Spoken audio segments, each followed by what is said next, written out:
bossing, nakalas na natin ang ating panggilid at maglilinis tayo ng ating panggilid. Nakalas na natin, i-arrange lang natin mga bossing para madali natin may balik pumabot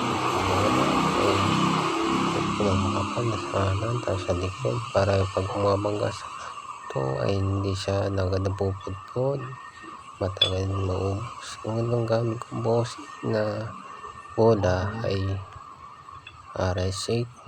Tagal ito mga bossing, tagal maubos, hindi katulad ng stock, napakadali.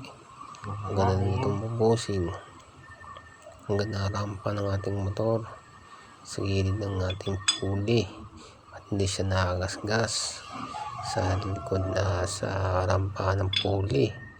Ating mga bossing, ganda nito ay babalik natin na ang taklob ng ating pulley. Ayan,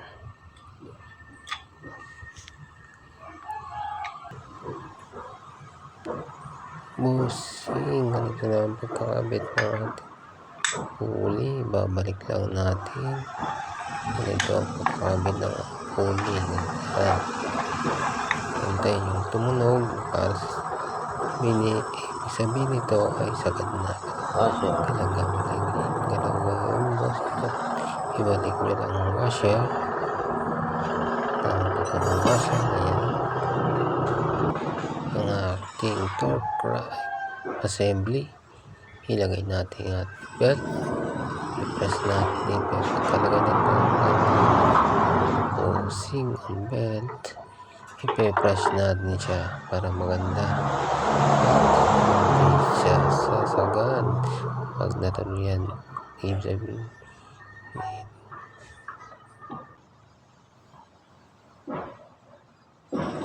peace.